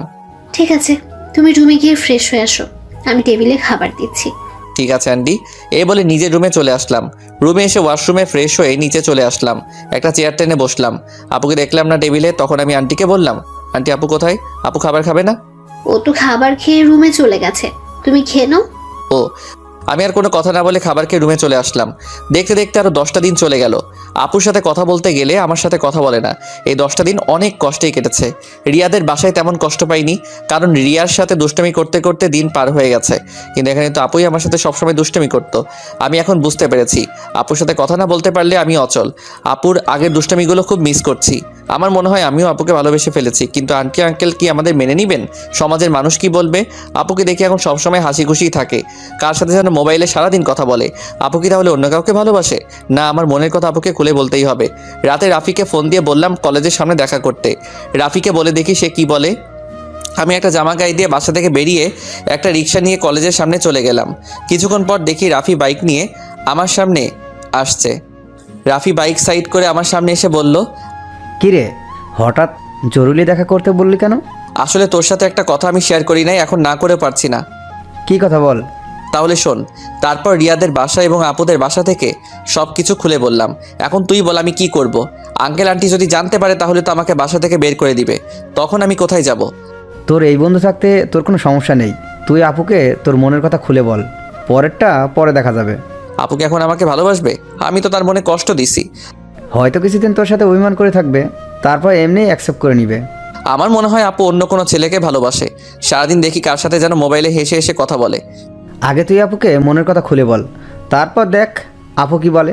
যদি রাজি না হয় তারপরেও তুই আপুর পিছনে লেগে থাকবি। তোকে যদি সত্যি ভালোবাসে তাহলে দেখবি তোর সাথে বেশি দিন অভিমান করে থাকতে পারবে না। তুই আপুর সব অত্যাচার সহ্য করে নিবি। ঠিক আছে, আজকে আমি আপুকে মনের কথা খুলে বলবো। আমি আর থাকতে পারছি না। এই 10টা দিন আমি অনেক কষ্ট পেয়েছি। ওকে চল, তোকে বাসায় নামিয়ে দিই। ঠিক আছে চল। আমি রাফির বাইকে করে বাসায় চলে আসলাম। রাফি আমাকে নামিয়ে দিয়ে চলে গেল। বাসার ভিতরে ঢুকে দেখি একটা গাড়ি, কিন্তু গাড়িটা তো আঙ্কেলের না। তাহলে বাসায় কারা এসেছে? আমি দরজার সামনে দাঁড়িয়ে কলিং বেল চাপ দিলাম। খালা এসে দরজা খুলে দিল। আমি ভিতরে ঢুকে দেখি আপু শাড়ি পরে মেহমানদের সামনে বসে আছে। আবার একটা ছেলে দেখি তাদের সাথে আছে। আঙ্কেল দেখি বাসায়। সবাইকে অনেক খুশি খুশি লাগছে। আমাকে দেখে আঙ্কেল বলল, রাসেল, তুমি সকালে কোথায় গিয়েছিলে? আঙ্কেল রাফির সাথে ছিলাম। ও, তা দাঁড়িয়ে আছো কেন? বসো। দেখো, নাদিয়াকে ওরা দেখতে এসেছে। তাদের নাদিয়াকে পছন্দ হয়েছে। এখন বিয়ের দিন তারিখ ঠিক করবে। নাদিয়াপুর বিয়ের কথা শুনে আমার পায়ের নিচের মাটি সরে গেল। এখনই সবার সামনে বলতে ইচ্ছে করছে, নাদিয়াপু তুমি বিয়েটা করো না। আমি তোমাকে ছাড়া থাকতে পারবো না। আমি তোমাকে অনেক ভালোবেসে ফেলেছি, কিন্তু সেটা আর বলতে পারছি না। তাদের দেখে বোঝা যাচ্ছে তারা এই বিয়েতে অনেক খুশি। সবচেয়ে বড় কথা হলো আপুকেও দেখি অনেক খুশি। তাদের এই খুশির মাঝে আমার ভালোবাসার কথা বলতে পারবো না। আমি চাই না আমার কারণে তাদের খুশি নষ্ট হয়ে যাক। আর ছেলেটা দেখতে অনেক সুন্দর, আপুর সাথে ভালো মানাবে। আমি নিজের কষ্ট চেপে রেখে তখন আমি বললাম, তাহলে তো অনেক ভালো, তোমরা যেটা ভালো মনে করো। তোর কি ছেলেকে পছন্দ হয়েছে? ওনাকে পছন্দ না হওয়ার কি আছে? দেখতে অনেক সুন্দর, আপুর সাথে ভালো মানাবে। তাহলে আমরা বিয়ের 3 তারিখ ঠিক করতে পারি। তারপর তারা বিয়ের দিন তারিখ ঠিক করলো। আগামী শুক্রবার আপুর বিয়ে। আমি আর তাদের মধ্যে না থেকে নিজের রুমে চলে আসলাম। দরজা আটকে দিয়ে অনেক কান্না করতে লাগলাম। জীবনে কোনো মেয়েকে ভালোবাসি নাই, এই প্রথম একজনকে ভালোবাসলাম, কিন্তু তাকে আর বলতে পারলাম না। বলার আগেই তার বিয়ে ঠিক হয়ে গেল। হঠাৎ আমার মোবাইলটা বেজে উঠলো। দেখি রিয়া ফোন দিছে। আজকে এতদিন পরে রিয়া আজকে ফোন দিছে। চোখের পানি মুছে ফোনটা রিসিভ করলাম। কিরে, কেমন আছিস? আছি কোনো রকম। তুই কেমন আছিস? আমি আলহামদুলিল্লাহ ভালো আছি। মামা মামি তারা কেমন আছে? সবাই ভালো আছে, কিন্তু তোর কথা কেমন জানি লাগছে। কি হয়েছে তোর? আমার তো কিছুই হয়নি। তুই মনে হয় আমার কাছে কিছু লুকাচ্ছিস। বল কি হয়েছে তোর? বলতে পারি, কিন্তু তুই আমাকে কথা দিতে হবে, তুই কাউকে কিছু বলবি না। ঠিক আছে, বলবো না। এবার বল। তাহলে শোন। এটা তুই কি বলছিস? আমি ফুপা ফুপির সাথে কথা বলি? না রে, তারা শুনলে অনেক কষ্ট পাবে। তারা এই বিয়েতে অনেক খুশি। তাহলে তুই কষ্ট পাচ্ছিস কেন? আমি কষ্ট পেলে কিছু হবে না। আমি চাই না আমার কারণে তাদের আশা ভরসা সব নষ্ট হয়ে যাক। তুই কি পারবি আপুকে ভুলে থাকতে? আমাকে ভুলে থাকার চেষ্টা করতে হবে। এই বিয়েতে আপু রাজি আছে। তাহলে আপু যখন তোকে ভালোবাসার কথা বলেছে তখন রাজি হোস নাই কেন? তখন তো আমি আপুকে ওই চোখে দেখি নাই, আমার বড় বোনের মতো দেখেছি। আর আঙ্কেল আন্টি এবং সমাজের কথা চিন্তা করে আপুকে মানা করে দেই। তখন যদি রাজি হইতি তাহলে আজকে আর কষ্ট পেতে হতো না। এখন তুই কি করবি? এখন আমি আপুকে ভুলে থাকার চেষ্টা করব। আপুর বিয়ে হয়ে গেলে আঙ্কেল আন্টি একা হয়ে যাবে। তাই আমি চাই বাকিটা জীবন তাদের সাথে পার করে দিতে। ঠিক আছে, তাহলে ভালো থাকিস, আর যা কিছু করিস চিন্তা ভাবনা করে করিস। বাই। এই বলে রিয়া ফোন কেটে দিল। আমার চোখ দিয়ে আবার পানি পড়তে শুরু করলো। কান্না করতে করতে নিচে ঘুমিয়ে গেলাম। রাতে সবাই টেবিলে বসে খাবার খেতে লাগলাম। তখন আঙ্কেল বলল, রাসেল, আমি চাই নাদিয়ার বিয়ের সব কিছু তুমি করবে। ঠিক আছে আঙ্কেল। আরে রাসেল, তোমার চোখ দুটো লাল হয়ে আছে কেন? কি হয়েছে তোমার? আসলে আন্টি চোখে কি যেন পড়েছে, তাই লাল হয়ে গেছে। চিন্তা করবেন না, এমনি ঠিক হয়ে যাবে। আমি নাদিয়া আপুর দিকে তাকিয়ে দেখি এক মনে খাবার খেয়ে যাচ্ছে। আমি তার থেকে চোখ সরিয়ে হালকা খাবারকে রুমে চলে আসলাম। রুমে এসে দেখি মোবাইলটা বাজতে আছে। হাতে নিয়ে দেখি রাফি ফোন দিছে। আমি রিসিভ করার পর রাফি বলল, কিরে কেমন আছিস? আপুকে কি ভালোবাসার কথা বলেছিস? আমি ভালো আছি, আর আপুকে ভালোবাসার কথা বলতে পারি নাই। কেন, কি হয়েছে? আপুর বিয়ে ঠিক হয়ে গেছে, তাই আর আমার মনের কথা খুলে বলতে পারি নাই। কি বলছিস তুই? কোথায় বিয়ে ঠিক হয়েছে? ছেলের বাড়ি কোথায় সেটা বলতে পারবো না। ছেলেটা দেখতে অনেক সুন্দর। তুই আমাকে বাসার সামনে নামিয়ে দিয়ে যাওয়ার পর তারপর সব খুলে বললাম। এটা তুই কি বলছিস? তুই কি পারবি আপুকে ভুলে থাকতে? তুই একবার আঙ্কেল আন্টিকে কথা খুলে বল, আর না হয় আপুকে বল। না রে, আমি চাই না আমার কথা শুনে তারা কষ্ট পাক। এই বিয়েতে তারা সবাই খুশি আছে, আর নাদিয়া আপুও রাজি আছে। আঙ্কেল আন্টির কথা চিন্তা করে নিজেকে কষ্ট দিবি? তুই কি থাকতে পারবি? শোন, আঙ্কেল আমাকে রাস্তা থেকে তুলে এনে তাদের বাসায় ঠাঁই দিছে। তাদের মতো একটা পরিবার পেয়েছি। আমার মতো এতিম ছেলেকে নিজের ছেলের মতো দেখেছে। তাহলে আমি এই কথা বলি কেমন করে? আর নাদিয়া আপুকে আমি ভুলে যাব? কিছুদিন গেলে সব কিছু ঠিক হয়ে যাবে। তুই মানুষ না রে, তুই একটা ফেরেশতা। তোর মতো বন্ধু পাওয়া ভাগ্যের ব্যাপার। ঠিক আছে, ভালো থাকিস। কালকে থেকে বিয়ের সব কিছু আমাকে করতে হবে, আজকে আঙ্কেল বলেছে। ওকে, ভালো থাকিস। আল্লাহ হাফেজ। এই বলে রাফি ফোন কেটে দিল। আমি নিজেকে যতই শক্ত রাখার চেষ্টা করি, কিন্তু আমি তা পারছি না। বারবার আপুর চেহারাটা চোখের সামনে ভেসে আসছে। আর কিছু না ভেবে ঘুমিয়ে পড়লাম। সকালে ঘুম থেকে উঠতে দেরি হয়ে গেছে। আজকে আমাকে কেউ ডাকতে আসে নাই। মনে হয় কাজে কামে বিজি সবাই। আমি বিছানা থেকে নেমে ওয়াশরুমে চলে গেলাম। ফ্রেশ হয়ে একটা জামা গায়ে দিয়ে নিচে আসলাম। নিচে এসে একজনকে দেখে আমি পুরো অবাক হয়ে গেলাম। এ আর কেউ নয়, আপুর সাথে যে ছেলের বিয়ে ঠিক হয়েছে সেই ছেলে। আমি এখনও ওনার নাম জানি না। আমাকে দেখে ডাক দিল, আসসালামু আলাইকুম দুলাভাই, কেমন আছেন? আলহামদুলিল্লাহ ভালো আছি। তুমি কেমন আছো? আমিও ভালো আছি। দুলাভাইয়ের নামটা তো জানা হলো না, তা হঠাৎ বিয়ের আগে শ্বশুরবাড়িতে? আমার নাম রনি। নিজেদের অফিস দেখাশোনা করছি, আর আজকে নাদিয়াকে নিয়ে মার্কেটে যাব বিয়ের কেনাকাটা করতে। আমি চাই নাদিয়ার পছন্দের মতো সব কিছুই কিনে দিতে। খুব ভালো। তা আপু কোথায়? নাদিয়া রেডি হয়ে আসছে, তুমিও আমাদের সাথে চলো। না দুলাভাই, আঙ্কেল আমাকে বিয়ের সব কিছুর দায়িত্ব দিছে। আমি নাস্তা করে বাইরে গিয়ে বিয়ের কার্ডের অর্ডার, ডেকোরেশন সব কিছু করে আসতে হবে। আমার হাতে অনেক কাজ।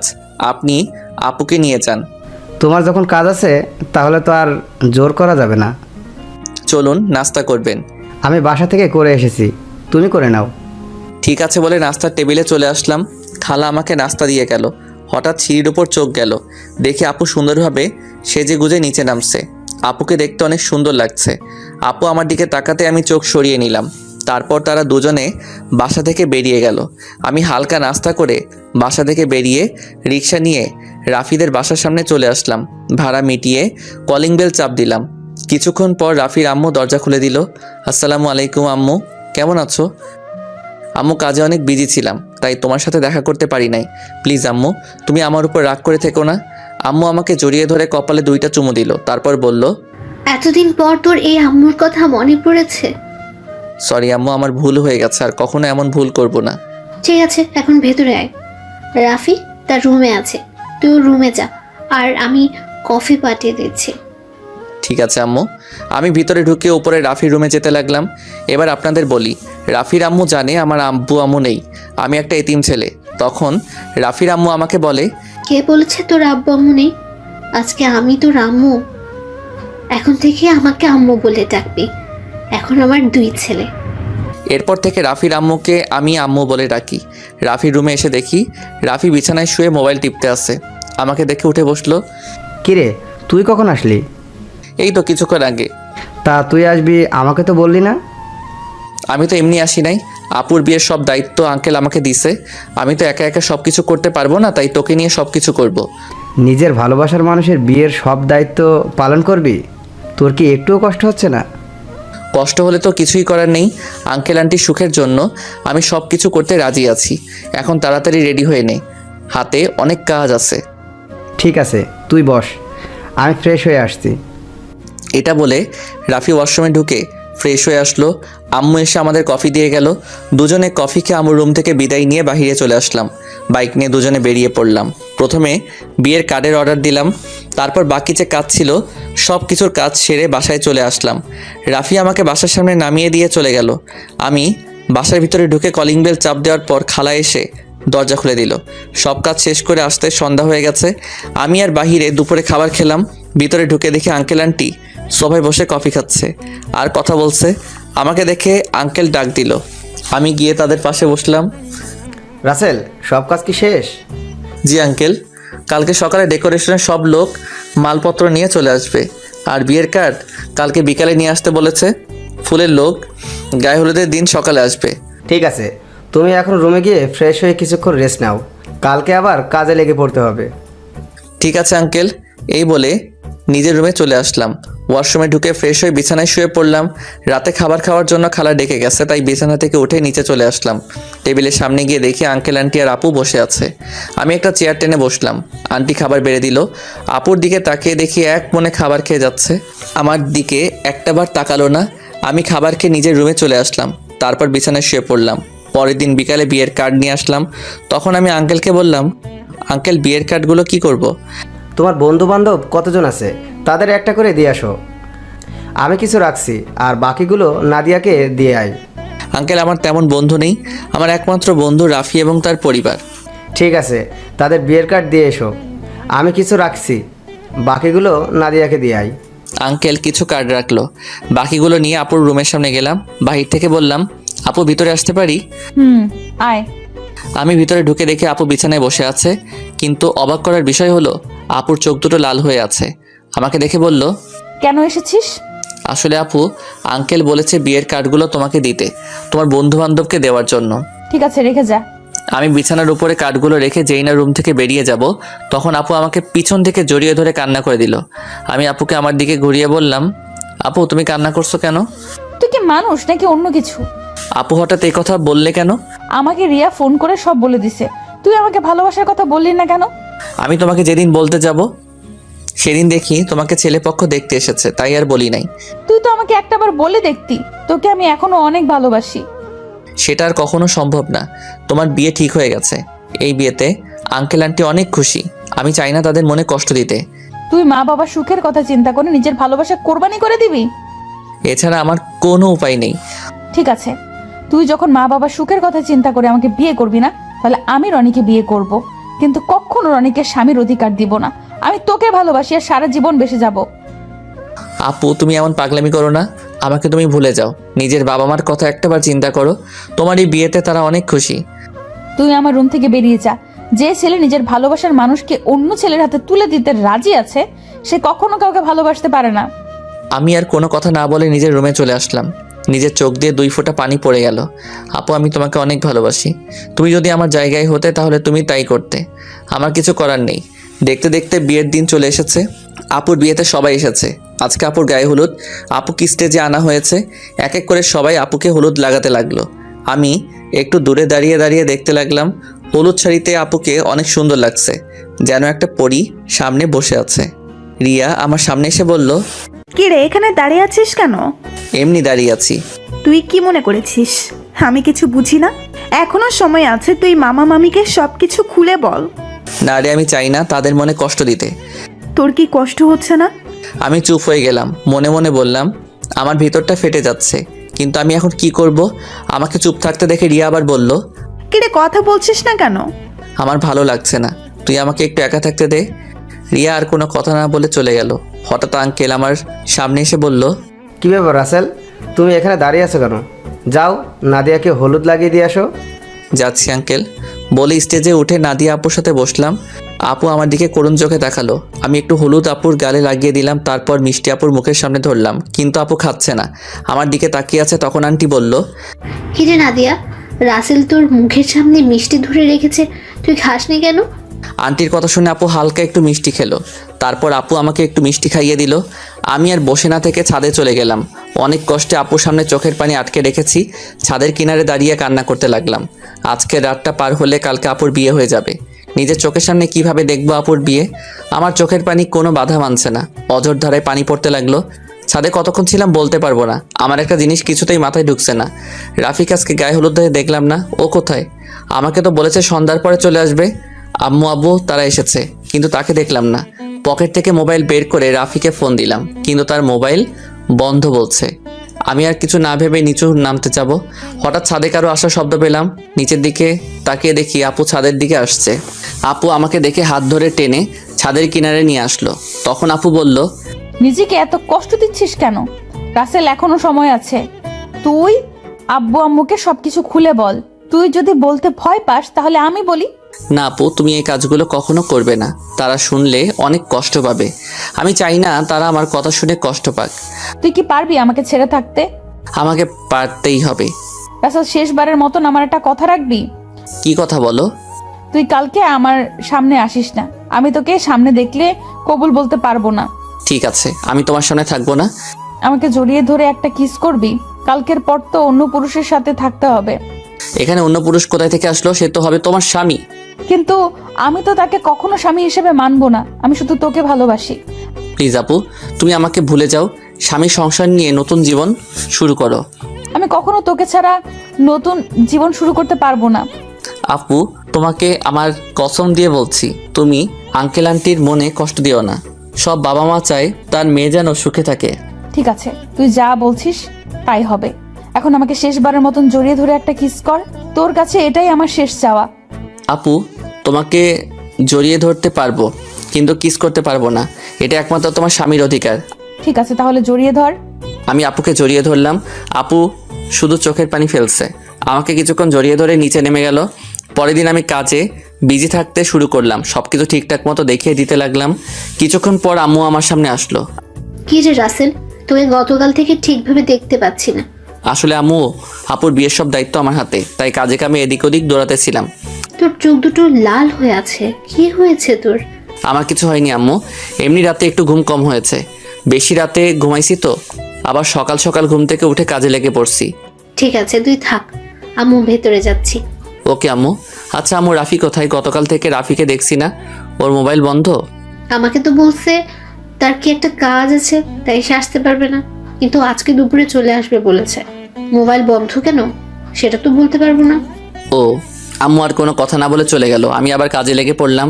দেখতে দেখতে দোলা আসার সময় হয়ে গেছে। এদিকে আমার সব কিছু ঠিকঠাক মতো হয়ে গেছে। আমি রুমে এসে ফ্রেশ হয়ে একটা পাঞ্জাবি গায়ে দিয়ে রুম থেকে বেরিয়ে যেতেই হঠাৎ রিয়া আমার রুমে আসলো। কিরে, তুই হঠাৎ আমার রুমে? রাসেল, তোর অনেক কষ্ট হচ্ছে তাই না রে? আমি সব কষ্ট মাটি চাপা দিয়ে দিচ্ছি। হয়তো নাদিয়া আপু আমার কপালে ছিল না, তাই এরকম আমার সাথে হয়েছে। আমি তার জন্য দোয়া করি, সে যেন স্বামী সংসার নিয়ে সুখে থাকে। তোকে কিছু বলার ভাষা আমার নেই। তুই আসলে মানুষ না, তুই একটা ফেরেশতা। ঠিক আছে, দুলা আসার সময় হয়ে গেছে, এখন বাইরে যেতে হবে। চলো দুজনে একসাথে যাই। ঠিক আছে, চল। আমি আর রিয়া রুম থেকে বেরিয়ে গেটের সামনে গেলাম, দেখি জামাই চলে এসেছে। আমি জামাইকে দেখে অন্যদিকে চলে গেলাম। সবাই জামাইকে নিয়ে ভিতরে ঢুকলো, তারপর স্টেজে নিয়ে বসালো। কিছুক্ষণ পর নাদিয়া আপুকে নিয়ে বসালো।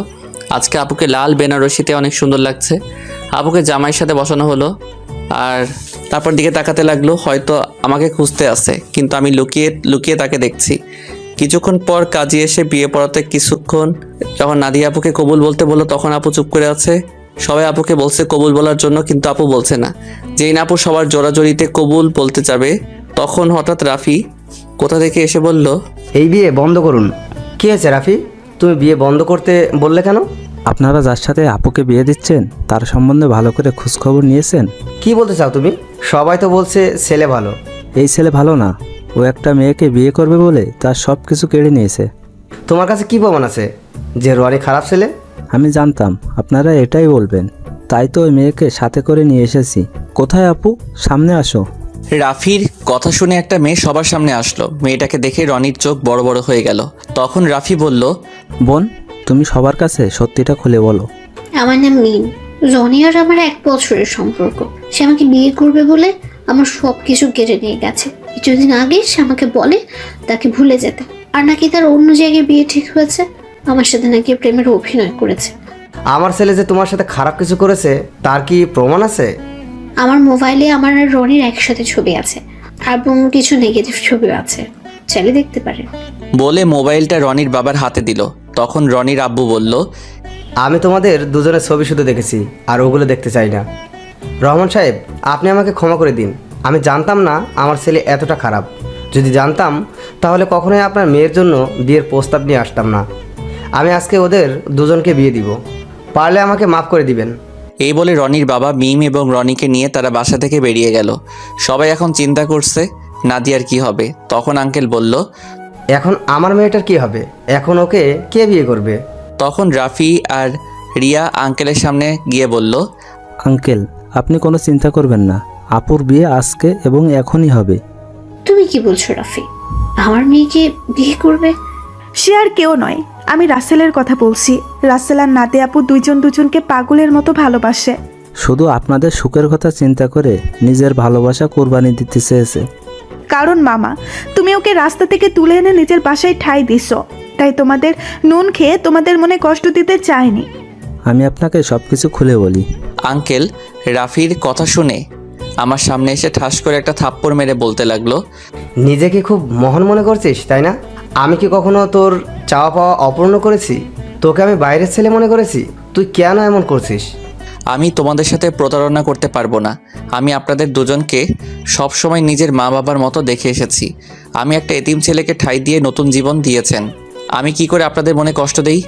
আরে আমি তোকে কখনো অন্যভাবে দেখিনি, আমি তোকে নিজের ছেলের মতো জানি। তুই আমাদের কাছে একটাবার বলে দেখতি, আমি কখনো মানা করতাম না। এটা শুনে আমি তো আরো খুশি হয়েছি। আচ্ছা তোর কথা বাদ দিলাম, নাদিয়া তো আমাদের খুলে বলতে পারতি। আমি তোমাদের সবকিছু খুলে বলতে চেয়েছি, কিন্তু রাসেল আমাকে মানা করেছে, আবার আমাকে কসম দিছে। ঠিক আছে, এখন সব বাদ। এখন রাফি, তুমি রাসেলকে তৈরি করে নিয়ে আসো। ঠিক আছে আঙ্কেল। এ বলে রাফি আমাকে নিয়ে ওপরে চলে আসলো। আমি সাথে সাথে রাফিকে জড়িয়ে ধরে কান্না করে দিলাম। তারপর বললাম, কি রে, কেমনে কি? আমার পাঠক পাঠিকারা তো কিছুই বুঝতে পারছে না, একটু সবাইকে খুলে বল। ঠিক আছে, বলছি। আমি গতকাল দুপুরে মার্কেটে যাচ্ছিলাম আপুর বিয়ের উপহার কিনতে। তখন হঠাৎ দেখি একটা মেয়ে রনির মতো একটা ছেলের সাথে কথা বলছে। হঠাৎ ছেলেটা মেয়েটাকে ঠাস করে 2টা থাপ্পড় মেরে চলে যায়। ছেলেটা যে সময় গাড়িতে উঠবে তখন তার চেহারা দেখে অবাক হয়ে যায়, কারণ সে ছিল রনি ভাই। আমি আর দাঁড়িয়ে না থেকে মেয়েটার কাছে গেলাম। তখন তাকে জিজ্ঞেস করি, ওই ছেলেটার সাথে তোমার কি সম্পর্ক? তারপর মেয়েটি সব খুলে বলে। কি বলেছে আপনারা তো সব জানেন। তুই মিমের সব কথা শুনে কি বলছিস? আমি ওর কথা শুনে তাকে নিয়ে বাসায় চলে আসলাম। আব্বু আম্মুকে বললাম, আমার বন্ধু, তোমরা সবাই বিয়ে বাড়িতে চলে যাও, আমি বিয়ের দিন যাব। আমার বন্ধুর সাথে আমার কিছু কাজ আছে। আব্বু আম্মু পরে কিছু বলে নাই? মানে একটা মেয়ের সাথে তোর কি কাজ? তুই তো জানিস আব্বু আম্মু আমাকে অনেক বিশ্বাস করে, তার ছেলে কখনো খারাপ কাজ করবে না। আব্বু আম্মু চলে আসার পর কোনো রকম রাতটা কাটিয়ে পরের দিন বিয়ে বাড়িতে নিয়ে আসলাম। আমি সবার সামনে রনির মুখোশ খুলে দেওয়ার জন্য বিয়ের দিন মিমকে নিয়ে আসি। আজকে তোর কারণে আমার ভালোবাসার মানুষকে আপন করে পেয়েছি। তোর এই ঋণ কখনো শোধ করতে পারবো না। হয়েছে, তোর ঋণ শোধ করা লাগবে না, শুধু আমার একটা হেল্প করে দিতে হবে। বল, তোর কি হেল্প লাগবে? আমার সাথে একটা মেয়ে দাঁড়িয়ে যখন আঙ্কেলের সাথে কথা বলছে, ওই মেয়েটাকে আমার পছন্দ হয়েছে। ওর সাথে আমার লাইন ক্লিয়ার করে দিবি। তার মানে তুই রিয়ার কথা বলছিস? আরে তোকে তো ওর কথা বলছি। মানে আমি তো কিছুই বুঝতে পারছি না। তোকে বলছি না, আমাকে আপুর মামাতো বোন রিয়া প্রপোজ করছে, এই সেই মেয়ে। কি? তার মানে এই সেই রিয়া? কিন্তু চেহারা কিন্তু মার্শাআল্লাহ। এখন আমার সাথে লাইন করিয়ে দে। ঠিক আছে, দিব, আগে আমার বিয়েটা শেষ হোক। ঠিক আছে, এখন ফ্রেশ হয়ে আয়, আমাদের জন্য সবাই অপেক্ষা করছে। আমি আর কোনো কথা না বলে ওয়াশরুমে ঢুকে ফ্রেশ হয়ে একটা পাঞ্জাবি গায়ে দিয়ে রাফির সাথে নিচে চলে আসলাম। আমাকে নিয়ে আপুর পাশে নিয়ে বসালো। তখন আপু আমার কানের কাছে মুখ এনে বলল, আজকে তোর খবর আছে, শুধু বিয়েটা হয়ে যেতে দে। তুই আমাকে অনেক কষ্ট দিয়েছিস। সেটা বাসর ঘরে দেখা যাবে। আমিও কিন্তু কম কষ্ট পাইনি। কাজী বিয়ে পড়ানো শুরু করলো। আগে আপুকে কবুল বলতে বলল। আপু সাথে সাথে কবুল বলে ফেললো। সবাই মুচকি হাসছে। এবার আমাকে বলতে বলল, কিন্তু আমি বলছি না। আমি আপুকে একটু লাগানোর জন্য দেরি করছি। আপু আমাকে কনুই দিয়ে গুঁতা দিল। আমি সাথে সাথে কবুল বলে ফেললাম। সবাই জোরে জোরে হাসা শুরু করলো। তারপর কাজী মোনাজাত ধরলো। সবাই আমাদের জন্য দোয়া করলো। তারপর সবাই খাওয়া দাওয়া করে বাসায় চলে গেল। আব্বু আম্মু আমার কাছ থেকে বিদায় নিয়ে চলে গেল। রাফি আমার সাথে থেকে গেল। এখন আমি আর রাফি ছাদে বসে আছি। ছাদে আসার সময় রিয়াকে বলেছি ছাদে আসার জন্য। আমি আর রাফি বসে বসে কথা বলছি। কিছুক্ষণ পর রিয়া ছাদে আসলো। তখন আমি বললাম, কিরে তোর আসতে এত দেরি হলো কেন? দেরি কি আর এমনি হয়েছে? তোর বাসর ঘর সাজাতে দেরি হয়ে গেছে। এখন বল কি জন্য ডাকলি? আজকে বিয়েবাড়িতে একটা ছেলে তোকে দেখে পছন্দ করে, সে নাকি তোর সাথে প্রেম করতে চায়। আমার কথা শুনে রাফি মাথা নিচু করে ফেলছে। তখন রিয়া বলল, ছেলেটাকে জানতে পারি? সে আর কেউ নয়, আমার কলিজা, আমার জানের বন্ধু রাফি। ও তাই নাকি? তাহলে ও না বলে তোকে বলতে বলছে কেন? আসলে আজ পর্যন্ত রাফি কোনো মেয়ের সাথে প্রেম করে নাই। কেন জানি তোকে দেখে পছন্দ হয়, কিন্তু লজ্জার কারণে বলতে পারছে না। তাই আমাকে বলল তোর সাথে লাইন করে দেওয়ার জন্য। ঠিক আছে, তুই রুমে যা।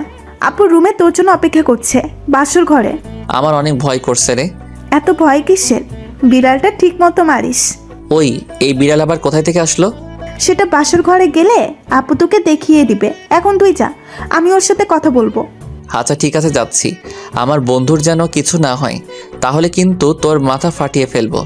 ওই আমার জামাইয়ের সাথে আমি যেটা করি, তোর সমস্যা কি? কি? তার মানে তুই রাজি? আরে ওকে তো প্রথম দেখে আমি প্রেমে পড়ে গেছি। এখানে রাজি হওয়ার কি আছে? তুই বাসর ঘরে যা, আমি আমার জানের সাথে একটু রোমান্স করি। তাহলে তোরা থাক, আমি গেলাম। আমি আর কোনো কথা না বলে বাসর ঘরের সামনে চলে আসলাম। দোয়া দরুদ পরে আস্তে আস্তে রুমে ঢুকলাম। তারপর দরজা বন্ধ করে দিলাম। দরজা বন্ধ করে বিছানার দিকে তাকিয়ে যেটা দেখলাম, সেটা দেখে আমি পুরো অবাক হয়ে গেলাম। দেখি নাদিয়া আপু একটা লাঠি নিয়ে বিছানায় বসে আছে। আমি আপুর সামনে গেলাম।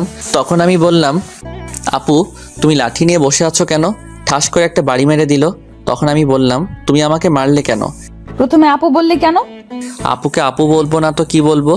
আবার ঠাস করে আরেকটা বাড়ি মারলো। তখন নাদিয়া বলল, আর একবার যদি আপু বলে ডাকিস তাহলে তোর মাথা ফাটিয়ে দিব। এখন থেকে আমার নাম এবং তুমি করে বলবি। তুমি করে তো সবসময় বলি, কিন্তু নাম ধরে কিভাবে বলবো? তুমি তো আমার থেকে বড়। কারণ এখন আমি তোর স্ত্রী, আমাকে নাম ধরে ডাকবি। ঠিক আছে, এখন থেকে নাম ধরে ডাকবো। তো এতক্ষণ কোথায় ছিলি? তোর আসতে এত লেট হলো কেন? আগে বলো, তুমি আমাকে তুই করে বলছো কেন? আমি তোমার স্বামী, আমাকে তুমি করে বলবে। ঠিক আছে বলবো, এখন বল আসতে দেরি হলো কেন? তাহলে শোনো। তারপর রাফি আর রিয়ার কথা খুলে বললাম। সেটা তো খুশির খবর। আজকে রাফির জন্য তোমাকে আমি আপন করে পেয়েছি। ও না থাকলে এতক্ষণে আমাকে বাসর ঘরে রনি থাকতো। ঠিক আছে, এখন অজু করে আসো, 2 রাকাত নফল নামাজ আদায় করতে হবে। ঠিকই বলেছো। ওর মতো বন্ধু পাওয়া ভাগ্যের ব্যাপার। করব। আগে আমাকে একটা কথার উত্তর দাও। বিয়ের আগে তোমাকে দেখছি সব সময় কার সাথে যেন হেসে হেসে কথা বলতে। তুমি কার সাথে কথা বলতে? নাদিয়া আমার কথা শুনে হাসতে হাসতে বলল, আরে পাগল, এটা আমি অভিনয় করছি। আমি তোমার সামনে মোবাইল নিয়ে অন্য ছেলের সাথে কথা বলার অভিনয় করছি এবং তোমাকে এড়িয়ে চলছি। তুই এগুলো সহ্য করতে না পেরে যেন আমাকে ভালোবাসার কথা বলিস, কিন্তু হাদারাম তুমি আমাকে কখনো বলোই নাই।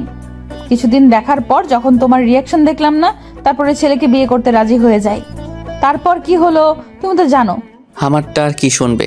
সব তো তুমি জানতে পেরেছো। এখন চলো দুজনে অজু করে আসি। ঠিক আছে চলো। আমি আর নাদিয়া ওয়াশরুমে ঢুকে অজু করে 2 রাকাত নফল নামাজ আদায় করে খাটে গিয়ে বসলাম। তখন নাদিয়া বলল, আজকে তোমার ভালোবাসা দিয়ে আমার সব কষ্ট দূর করে দাও। তোমার কষ্ট দূর করলে আমার কষ্টগুলো দূর করবে কে? আমিও তোমার সব কষ্ট দূর করে দিব ভালোবাসা দিয়ে। ঠিক আছে, তাহলে মিশনে নেমে পড়ি। আমার তো আর সহ্য হচ্ছে না। বাবা, আমার সিনিয়র জামাই দেখি সহ্য হচ্ছে না, আসো। তারপর আর কি, নাদিয়ার উপর ঝাঁপিয়ে পড়লাম। নাদিয়ার ঠোঁট দুটো নিজের আয়ত্তে নিয়ে আসলাম। আস্তে আস্তে কাপড় খুলতে লাগলাম। তারপর ওর পুরো শরীরে কিস করতে লাগলাম, ধবধবে সাদা দেহ। তারপর হারিয়ে গেলাম সাগরের বুকে। এখন আমি আর নাদিয়া সবসময় কলেজে যাওয়া আসা করি। রিয়া আর রাফির প্রেম ভালোই চলছে, তাদের পড়ালেখা শেষ হলে বিয়ে হবে। আমি আমার সিনিয়র আপুর ভালোবাসা পেয়ে অনেক সুখে আছি।